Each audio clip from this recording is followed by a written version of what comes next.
ഇന്നത്തെ നമ്മുടെ വീഡിയോ ഒരുപാട് മസാലയൊന്നും ചേർക്കാതെ ആ ഇറച്ചീൻ്റെ ഫ്ലേവർ മാത്രം കിട്ടുന്ന അടിപൊളി ടേസ്റ്റി ആയിട്ടുള്ള നല്ലൊരു ബീഫ് ബിരിയാണീൻ്റെ റെസിപ്പിയാണ്. ഈ ഒരു ബീഫ് ബിരിയാണി മലബാർ സ്റ്റൈലാണ് നമ്മളിവിടെ തയ്യാറാക്കിയെടുക്കുന്നത്. കോഴിക്കോട് ഫേമസ് ആയിട്ടുള്ള റഹ്മത്ത് ഹോട്ടലിലെ ബിരിയാണീൻ്റെ ആ ഒരു ടേസ്റ്റാണ് ഈ ബിരിയാണിക്ക്. വീഡിയോ ഇഷ്ടമാവുകയാണെങ്കിൽ ലൈക്കും കമൻറ്റും ഷെയറും അതുപോലെ തന്നെ ഇതുപോലുള്ള വീഡിയോ കിട്ടാനായിട്ട് സബ്സ്ക്രൈബ് കൊണ്ട് ചെയ്തേക്കണേ. നമുക്ക് വേഗം തന്നെ ഈ ഒരു വീഡിയോയിലോട്ട് പോകാം. അപ്പോൾ നമുക്ക് ബിരിയാണി തയ്യാറാക്കാൻ തുടങ്ങാം. അപ്പോൾ അതിന് മുന്നേ ആദ്യമായിട്ട് കുറച്ച് ചേരുവകളൊക്കെ ഒന്ന് റെഡിയാക്കി വെക്കണം. അപ്പോൾ ഞാനിവിടെ റെഡിയാക്കുന്നത് 1.5 കിലോ ബിരിയാണിയാണ്. 1 കിലോ ബീഫും 750 ഗ്രാം അരിയാണ് എടുത്തിരിക്കുന്നത്. അപ്പോൾ ആ ഒരളവാണ് പറയുന്നത്. പാൻ ചൂടായി വരുമ്പോൾ അതിലേക്ക് 1/2 കപ്പ് സൺഫ്ലവർ ഓയിലാണ് എടുത്തിരിക്കുന്നത്. അതിലേക്ക് 2 ടേബിൾ സ്പൂൺ 2 മുതൽ 3 ടേബിൾ സ്പൂൺ അളവിൽ വരെ നെയ്യ് ഉപയോഗിക്കാം. 1/2 kg നെയ്യാണ് എടുത്തിരിക്കുന്നത്. ഡാൽഡയും വെളിച്ചെണ്ണയും ഉപയോഗിക്കുന്നവരുണ്ട്. ഈ ബിരിയാണിക്ക് ഞാൻ അത് രണ്ടും ഉപയോഗിക്കാറില്ല. ഇത് നന്നായിട്ട് ചൂടായി വരുമ്പോൾ അതിലേക്ക് നമ്മൾ സവാള ചേർത്ത് കൊടുക്കുകയാണ്. അപ്പോൾ ഇതിൻ്റെ അളവെല്ലാം തന്നെ ഞാൻ ഡിസ്ക്രിപ്ഷൻ ബോക്സിൽ കറക്റ്റായിട്ട് കൊടുത്തിട്ടുണ്ട് കേട്ടോ, എത്ര ഉള്ളി എടുത്തിട്ടുണ്ട് എന്നതിനെല്ലാം. ഉള്ളി നന്നായിട്ട് ഒന്ന് പെട്ടെന്ന് വഴന്ന് കിട്ടാനും മുരിഞ്ഞ് കിട്ടാനായിട്ട് ഉള്ളിലേക്ക് കുറച്ച് ഉപ്പ് ചേർത്ത് കൊടുക്കാം. അപ്പോൾ ഉള്ളി പെട്ടെന്ന് തന്നെ മുരിഞ്ഞ് കിട്ടും. ഈ ഒരു പ്രോസസ്സ് കുറച്ച് സമയം എടുത്ത് ചെയ്യേണ്ട കാര്യമാണ്. ഉള്ളി മുരിഞ്ഞ് വരാൻ കുറച്ച് സമയം എടുക്കും. പിന്നെ നമ്മൾ ഇതിനകത്തോട്ട് ചേർക്കുന്ന ഉള്ളി എന്ന് പറയുന്നത് ഒരുപാട് അങ്ങനെ മൊരിയിച്ചെടുക്കരുത്. ഈ ഒരു പാകത്തിന് എടുത്താൽ മതി. മൊരിയുന്നതിന് കുറച്ച് മുന്നേ ആയിട്ടുള്ള ഒരു ടെക്സ്ചർ ഉണ്ടല്ലോ, ആ ഒരു പാകത്തിനാണ് നമ്മൾ എടുക്കേണ്ടത്. നമ്മൾ കുറച്ച് ഉള്ളി നമ്മൾ എന്ത് ചെയ്യണം, നമ്മൾ ഗാർണിഷ് ചെയ്യണം. നമ്മൾ ലാസ്റ്റ് കുറച്ച് ഉള്ളി പൊരിച്ചത് മുകളിൽ ഇടുമല്ലോ ചോറിന് അലങ്കരിക്കാനായിട്ട്. അതിന് വേണ്ടിയിട്ട് കുറച്ച് ഡീപ്പ് ഫ്രൈ ചെയ്യണം. ആദ്യം നമ്മൾ മൊരിച്ച് ഒരു സെമി ഫ്രൈ ആയിട്ട് പൊരിച്ചില്ല, അതിനേക്കാളും കുറച്ചും കൂടെ ഡീപ്പായിട്ട് നല്ല ക്രിസ്പി ആയിട്ട് വേണം അതെടുക്കാൻ. അത്ര ക്രിസ്പി ആവേണ്ട. ആ സെയിം എണ്ണയിലേക്ക് തന്നെ നമ്മൾ കുറച്ച് അണ്ടിപ്പരിപ്പ് മുന്തിരി ഒന്ന് നമ്മൾ ഫ്രൈ ചെയ്തെടുക്കണം. നമ്മുടെ അലങ്കാരത്തിന് വേണ്ടിയാണ്. ഇപ്പോൾ ഉപയോഗിച്ച എണ്ണയുണ്ടല്ലോ, ഈ 1/2 കപ്പ് ഓയിലും 1/2 കപ്പ് നെയ്യും, ഇത് തന്നെയാണ് നമ്മൾ ഇനി വീണ്ടും നമ്മളെ മസാല ഉണ്ടാക്കാനൊക്കെ നമ്മൾ ഉപയോഗിക്കുന്നത്. ഇനി മസാല തയ്യാറാക്കാനായിട്ട് കുക്കറിലേക്ക് 1 ടീസ്പൂൺ നെയ്യ് ചേർക്കാം. 1-2 ടീസ്പൂൺ തന്നെ പൊരിച്ചുള്ളിയുടെ എണ്ണ ചേർക്കാം. ചൂടായി വരുമ്പം അതിലേക്ക് നമ്മൾ തക്കാളി, ഒരു 3 മീഡിയം വലുപ്പത്തിലുള്ള തക്കാളിയാണ് എടുത്തിരിക്കുന്നത്. അത്യാവശ്യം പുളിയുള്ള തക്കാളിയാണ് എടുക്കേണ്ടത്.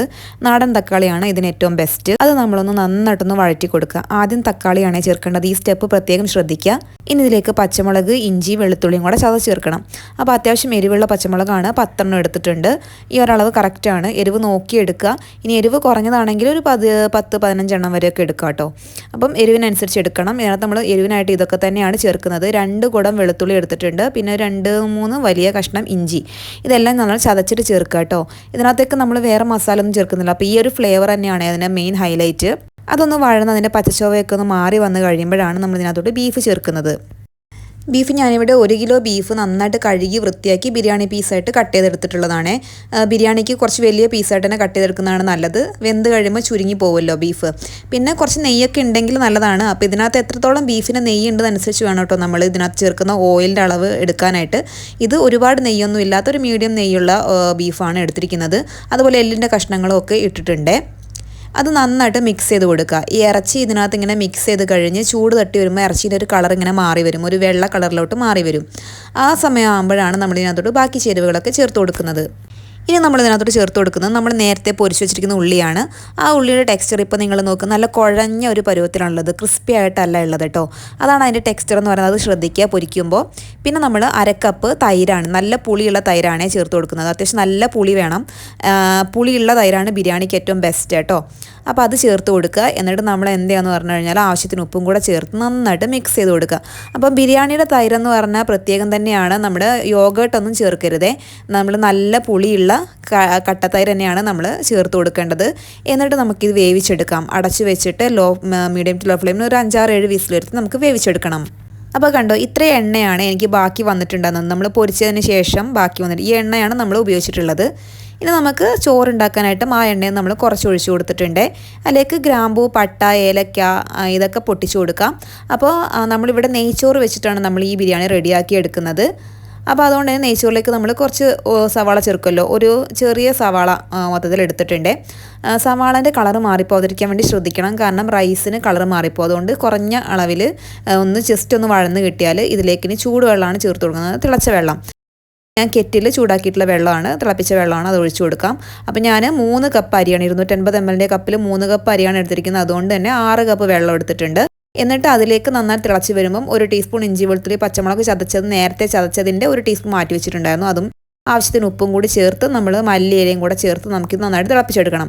അപ്പം ഉപ്പ് എപ്പോഴും മുന്നിട്ട് നിൽക്കാൻ വേണ്ടി ശ്രദ്ധിക്കണം. പിന്നെ ഈ ഒരു ടൈമിൽ നിങ്ങൾക്ക് വേണമെങ്കിൽ ബിരിയാണി എസൻസ് ചേർത്ത് കൊടുക്കാം. ബിരിയാണി എസൻസ് അതുപോലെ തന്നെ പൈനാപ്പിൾ എസൻസ് ഒക്കെ ചേർക്കുന്നവരുണ്ട്. അങ്ങനെ ചേർക്കുകയാണെങ്കിൽ നിങ്ങൾക്ക് ആ ഹോട്ടൽസിൽ പക്ക ഹോട്ടൽ സ്റ്റൈൽ ടേസ്റ്റ് കിട്ടും. ഇനി ഞാൻ നന്നായി തിളച്ച് വന്ന് കഴിയുമ്പോഴത്തേക്കും ഇതിനകത്തോട്ട് ചേർത്ത് കൊടുക്കുന്നത് 3 കപ്പ് കൈമ റൈസാണ് ഞാൻ എടുത്തിരിക്കുന്നത്. അത് നന്നായിട്ട് കഴുകി ഊറ്റിയിട്ട് എടുത്തു വെച്ചിരിക്കുന്നതാണ്. ഞാനിപ്പോൾ ഊറ്റി എടുത്തിരിക്കുന്ന ഒരു പാത്രം എന്ന് പറയുന്നത് ഇതിൻ്റെ ലിങ്ക് ഞാൻ ടാഗ് ചെയ്ത് കൊടുക്കാം. നല്ല യൂസുള്ളൊരു പാത്രമാണേ. അപ്പോൾ ഞാൻ യൂസ് ചെയ്ത പാത്രങ്ങളുടെ എല്ലാം തന്നെ ലിങ്ക് ഞാനിവിടെ ടാഗ് ചെയ്ത് കൊടുക്കുന്നുണ്ട്. ഇനി നമുക്ക് അടച്ച് വെച്ച് നമുക്ക് വേവിച്ചെടുക്കാം. ഇടയ്ക്കിടയ്ക്കൊന്ന് ഇളക്കി കൊടുക്കാൻ മറക്കരുത് കേട്ടോ. കണ്ടോ, നമ്മുടെ ചോറൊക്കെ നന്നായിട്ടൊരു 90% നമ്മൾ കുക്ക് ചെയ്തെടുക്കുന്നുണ്ട്. ബാക്കി നമ്മൾ ദമ്മ് കിടന്നാണ് കുക്ക് ചെയ്യുന്നത്. ദമ്മിൽ അത്ര ഒന്നും കുക്കാവത്തൊന്നും ഇല്ല കേട്ടോ. അപ്പോൾ അതുകൊണ്ട് അത്യാവശ്യം കുക്ക് ചെയ്തിട്ട് തന്നെ ചോറെടുക്കുക. അങ്ങനെ ഇപ്പോൾ ഇതാ പ്രഷറൊക്കെ പോയി നമ്മൾ തുറന്ന് നോക്കുകയാണ്. ബീഫ് അത്യാവശ്യം നല്ലപോലെ വെന്ത് വന്നിട്ടുണ്ട്. ബീഫ് നന്നായിട്ടൊന്ന് വേവാൻ ശ്രദ്ധിക്കണം. ഇനി നമുക്ക് എന്ത് ചെയ്യാം, ഈ ദം ചെയ്യുന്ന പരിപാടിയാണ്. അപ്പോൾ അതിന് വേണ്ടിയിട്ട് മസാല നമ്മൾ വേറൊരു ദം ചെയ്യാനുള്ള സൗകര്യത്തിന് വേണ്ടി ഞാൻ വേറൊരു പാത്രത്തിലേക്ക് തന്നെ ഇട്ട് കൊടുത്തിട്ടുണ്ട്. കുക്കറിൽ ചെയ്താലും കുഴപ്പമൊന്നുമില്ല. ഇനി അതിലേക്ക് കുറച്ച് പൊരിച്ച ഉള്ളി, നമ്മൾ ക്രിസ്പിയായിട്ട് പൊരിച്ച ഉള്ളി ഉണ്ടല്ലോ, അതും കുറച്ച് മല്ലിയിലയും പുതിനയിലയും കൂടെ ചേർക്കാം. കുറച്ച് കറിവേപ്പിലയും കൂടെ ചേർത്തിട്ടുണ്ട്. ഇത് നാടൻ കറിവേപ്പിലയും ചേർക്കുമ്പോൾ നല്ലൊരു എക്സ്ട്രാ ടേസ്റ്റാണേ. പിന്നെ പുളി നോക്കിയിട്ട് ചെറുനാരങ്ങ നീര്. ഈ സമയത്ത് നമുക്ക് ഫ്ലേവേഴ്സൊക്കെ നോക്കാം കേട്ടോ, മസാലേൻ്റെ ടേസ്റ്റ് കാര്യങ്ങളൊക്കെ ചേർക്കാം. പിന്നെ ഇതിലേക്ക് ചേർക്കുന്ന ഒരു മെയിൻ ഇൻഗ്രീഡിയൻ്റ് എന്ന് പറയുന്നത് ബിരിയാണി മസാല പൗഡറാണ്. നമ്മൾ ഗരം മസാലയോ ഒന്നും ചേർത്തിട്ടില്ലല്ലോ, അപ്പോൾ അതുകൊണ്ട് ബിരിയാണി മസാല പൗഡറാണ് നമ്മൾ ചേർത്ത് കൊടുക്കുന്നത്. ഇത് വീട്ടിൽ തന്നെ ഞാൻ പൊടിച്ചെടുത്തുള്ള ബിരിയാണി മസാല പൗഡറാണേ. എന്നിട്ട് അതിൻ്റെ മുകളിലേക്ക് നമ്മൾ തയ്യാറാക്കി വെച്ചിരിക്കുന്ന ചോറ് ചൂടോടുകൂടി തന്നെ ചേർക്കുക. ഈ മസാലയും ചൂടുണ്ടായിരിക്കണം, അതുപോലെ തന്നെ റൈസും ചൂടുണ്ടായിരിക്കണം. അപ്പോൾ 2 ലെയറായിട്ടാണ് ഞാൻ റൈസ് ഇട്ട് കൊടുക്കുന്നത്. എന്നിട്ട് നമ്മൾ പൊരിച്ച് വെച്ചിരിക്കുന്ന അണ്ടിപ്പരിപ്പും പൊരിച്ചുള്ളിയൊക്കെ ഉണ്ടല്ലോ, അതൊക്കെ നമ്മൾ വെച്ച് കൊടുക്കാം. കുറച്ച് പൊരിച്ചുള്ളിയുണ്ട് ഓയിൽ, അതും കൂടെ ഒഴിച്ചു കൊടുക്കാം. എന്നിട്ട് നമുക്ക് 2 ലെയർ ഇട്ട് കൊടുത്തിട്ട് നമുക്ക് ദം ചെയ്തെടുക്കണം. അങ്ങനെയാണ് നമ്മളിത് ചെയ്തെടുക്കുന്നത്. അപ്പോൾ ഇതിനകത്ത് വേറെ ഒന്നും നമ്മൾ ചെയ്യേണ്ട കേട്ടോ. ഇത്രയും പരിപാടികൾ മാത്രം ചെയ്താൽ മതി. കുരുമുളക് പൊടിയോ മല്ലിപ്പൊടിയോ മുളക് പൊടിയോ ഒന്നും തന്നെ നമ്മൾ ചേർക്കേണ്ട. ഇനി നമ്മൾ സിൽവർ ഫോയിൽ ഉപയോഗിച്ചിട്ടൊന്ന് നന്നായിട്ടൊന്ന് എയർ ടൈറ്റായിട്ട് കൊടുക്കുകയാണ് കേട്ടോ. അപ്പോൾ നല്ല പെർഫെക്റ്റ് ആയിട്ട് ദമ്മ് കിട്ടാൻ വേണ്ടിയിട്ടാണ് ഇങ്ങനെ ചെയ്തെടുക്കുന്നത്. ഇത് ചെയ്യാൻ താല്പര്യമുള്ളവർക്ക് ചെയ്യാം കേട്ടോ. പിന്നെ മസാലേൻ്റെ മുകളിൽ ചോറും മസാലയും കൂടെ മിക്സ് ആവുന്ന സമയത്ത് വേണമെങ്കിൽ നിങ്ങൾക്ക് വാഴയില യൂസ് ചെയ്യാം. അതായത് ചോറും മസാലയും കൂടെ മിക്സ് ആവാതിരിക്കാൻ വേണ്ടിയിട്ട് അങ്ങനെ ചെയ്യുന്നതും കണ്ടിട്ടുണ്ട്. നമ്മൾ സാധാരണ വെപ്പുകാരൊക്കെ അങ്ങനെ ചെയ്യുന്നതാണ്. ലോ ഫ്ലെയിമിൽ ഒരു 15 മിനിറ്റ് ഞാൻ ദം ചെയ്തെടുത്തിട്ടുണ്ട്. അത്രയും മതി. 15 മിനിറ്റൊക്കെ ധാരാളമാണ്, അതിൽ കൂടുതൽ വെക്കേണ്ട. പിന്നെ അതുപോലെ തന്നെ ദം 15 മിനിറ്റ് കഴിഞ്ഞതിന് നമുക്ക് തുറന്ന് നോക്കാം. എന്ന് വെച്ചാൽ ആവി മുഴുവൻ പോകാൻ നോക്കണ്ട. കാരണം എന്താ വെച്ചാൽ ആവി പിന്നെ അടിഞ്ഞിട്ട് വെള്ളം ഈ റൈസിലൊക്കെ മിക്സായി റൈസ് ഭയങ്കര കുഴഞ്ഞ് ഒരു സോഗിയായി പോകും. അതുകൊണ്ട് നമ്മൾ അങ്ങനെ ചെയ്യേണ്ട. മാക്സിമം 15 മിനിറ്റ് ആവി വന്നു കഴിഞ്ഞാൽ അപ്പം തന്നെ എടുക്കാം. കാരണം റൈസൊക്കെ നന്നായിട്ട് ഉതിർന്ന് വന്നിട്ടുണ്ട്. അപ്പോൾ നമുക്കിതിനി സെർവ് ചെയ്ത് കൊടുക്കാം. അപ്പം എങ്ങനെയാണ് മിക്സ് ചെയ്യുന്നതെന്ന് ഞാൻ കാണിച്ചു തരാം.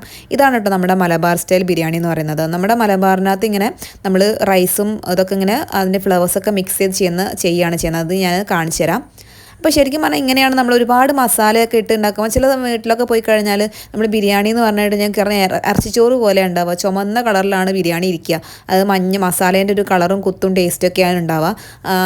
അങ്ങനെ അല്ലാതെ അതിനെ നമ്മൾ ഞാനൊക്കെ ഇറച്ചിച്ചോറ് എന്നാണ് അതിനെ പറയാം. നമ്മൾ ഇറച്ചിച്ചോറിൻ്റെ രീതിയിൽ നമ്മൾ ബിരിയാണി വെക്കുന്നത്. അത് വേറെ തന്നെ രീതിയാണ്, വേറെ തന്നെ ഒരു ടേസ്റ്റുമാണ്. പലരും അങ്ങനെയാണ് ബിരിയാണി വെക്കുന്നത് കണ്ടിട്ടുള്ളത്.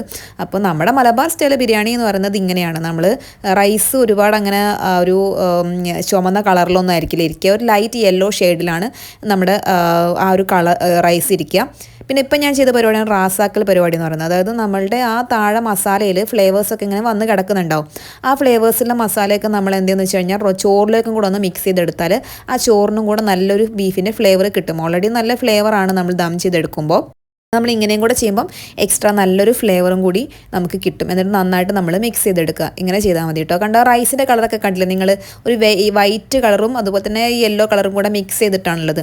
പിന്നെ ഈ ബീഫിന് നമ്മൾ ഒരുപാട് മസാല ചേർക്കണമെന്ന് പറയുന്നതെന്ന് വെച്ച് കഴിഞ്ഞാൽ ബീഫ് ഓൾറെഡി നല്ല ഫ്ലേവറാണ്. പിന്നെ അത് മാത്രമല്ല ബീഫിനകത്ത് മസാലേൻ്റെ ആവശ്യമില്ല. ബീഫ് ഒരു ഡാർക്കർ മീറ്റാണ്. അപ്പോൾ അതിന് നമ്മൾ ഒരുപാട് മസാല ഇട്ടിട്ട് അതിനെ ചുമച്ച് കളർ ചെയ്യേണ്ട ആവശ്യമില്ല. മഞ്ഞൾപ്പൊടി ഒന്നും ഇടേണ്ട ആവശ്യമില്ല. അല്ലാതെ തന്നെ നിങ്ങൾ കണ്ടില്ലേ മീറ്റിൻ്റെ ഒരു കളറ്. അപ്പോൾ നമുക്കിതിനി സെർവ് ചെയ്ത് കൊടുക്കാം കേട്ടോ. എന്നിട്ട് നമുക്ക് കഴിക്കാം. കണ്ടോ, ഇറച്ചിയൊക്കെ കണ്ടോ നല്ല പട്ട് പോലെ വെന്ത് വന്നിട്ടുണ്ട്. നല്ല ഫ്ലേവർഫുൾ ആയിട്ടുള്ള ബിരിയാണി തന്നെ ആയിരുന്നു കേട്ടോ ഇത്. അപ്പോൾ ഇതുപോലെ ഒന്ന് ട്രൈ ചെയ്ത് നോക്കിയിട്ട് ഫീഡ്ബാക്ക് അറിയിക്കാൻ മറക്കരുത്. നമുക്ക് ആ ഹോട്ടലിലൊക്കെ കിട്ടുന്ന ടേസ്റ്റ്, ഞാൻ എക്സാമ്പിളായിട്ട് പറയാൻ നമ്മുടെ ടോപ്പ് ഫോമിലൊക്കെ കിട്ടുന്ന ബിരിയാണി ഉണ്ടല്ലോ, ആ ഒരു ബിരിയാണി, അതായത് റഹ്മത്ത് ഹോട്ടലിലൊക്കെ കിട്ടുന്ന ആ ഒരു ബിരിയാണീൻ്റെ ടേസ്റ്റ് തന്നെ കിട്ടിയിട്ടുണ്ട്. അപ്പോൾ വീഡിയോ ഇഷ്ടമായ ലൈക്കും ഷെയറും സബ്സ്ക്രൈബും ചെയ്തേക്കാം. ഞാൻ കുറച്ച് ബിരിയാണി എസൻസ് യൂസ് ചെയ്തിട്ടുണ്ടായിരുന്നു കേട്ടോ റൈസിന്. അപ്പോൾ നിങ്ങൾക്ക് വേണമെങ്കിൽ യൂസ് ചെയ്യാം, താല്പര്യമില്ലാത്തവർക്ക് യൂസ് ചെയ്യേണ്ട. യൂസ് ചെയ്ത് കഴിഞ്ഞാൽ നല്ലൊരു സ്മെല്ലും എക്സ്ട്രാ മണവും ടേസ്റ്റൊക്കെ കിട്ടും. മറ്റൊരു നല്ല വീഡിയോ ആയിട്ട് നമുക്ക് വീണ്ടും കാണാം. അതുവരേക്കും tata bye. Thank you for watching.